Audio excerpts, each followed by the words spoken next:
Hello students. तो अब हम नेक्स्ट सब्जेक्ट स्टार्ट करने वाले हैं जिसका नेम है बिजनेस इकोनॉमिक्स। इस सब्जेक्ट को हम PYQs और MCQ की हेल्प से कवर करेंगे। So let's begin. हमारा फर्स्ट क्वेश्चन है, who is known as father of economics. आपको 4 ऑप्शंस गिवन है and the answer is the Adam Smith. अब हमें जो बाकी ऑप्शंस गिवन है हम उन्हें भी समझ लेते हैं। फर्स्ट ऑप्शन तो हो गया एडम स्मिथ। एडम स्मिथ जो है वो फादर ऑफ इकोनॉमिक्स है। नेक्स्ट ऑप्शन है Alfred Marshall.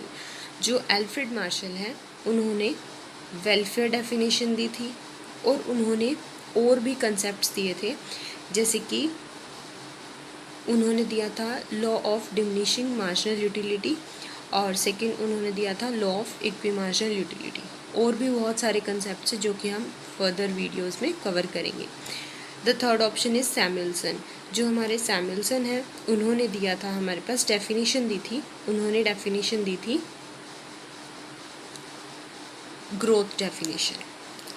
And the last one is Lionel Robins.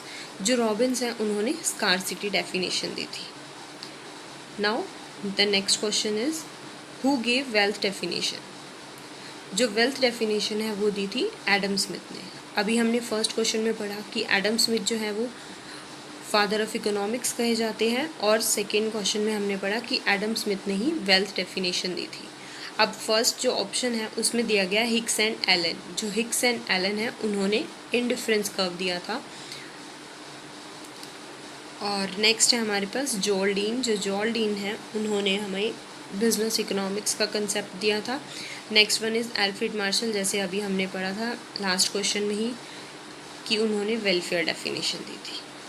Next is who gave growth definition.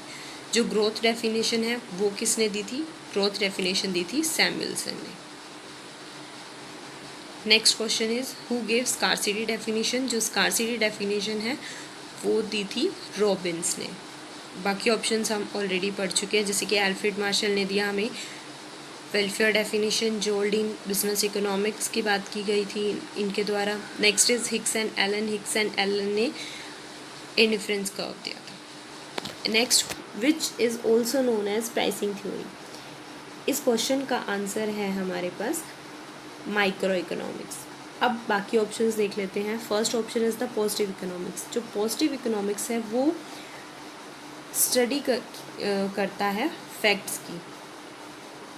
इसमें जो अप्रोच यूज़ की जाती है उसे हम बोलते हैं objective approach. Next is the normative economics. जो नॉर्मेटिव इकोनॉमिक्स है उसमें हम डील करते हैं, हमारे ओपिनियंस, हमारे जजमेंट्स बेस्ड होती है ये, मतलब कि कैसा होना चाहिए। अब जो पॉजिटिव इकोनॉमिक्स है जो फर्स्ट ऑप्शन में है वो बताता है कि व्हाट इट इज़, जो जैसा है उस चीज़ को वो एक्सप्लेन कर देता है, फैक्ट्स बता देता है।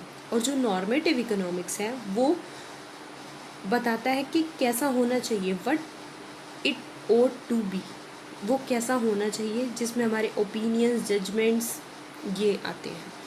Next the third option is micro economics. जो माइक्रो इकोनॉमिक्स है उसमें हम स्टडी करते हैं हर एक इंडिविजुअल यूनिट्स की, ठीक है। Next is the macro economics. जो मैक्रो इकोनॉमिक्स है वो पूरी इकोनॉमी को, होल इकोनॉमी की हम स्टडी करते हैं, जैसे कि अनएम्प्लॉयमेंट को स्टडी करना मीन्स इंडिविजुअल लेवल पे अगर हम स्टडी करते हैं तो दैट इज़ माइक्रो इकोनॉमिक्स, और अगर हम एग्रीगेट लेवल पे स्टडी करते हैं तो that is the macro economics. और जो माइक्रो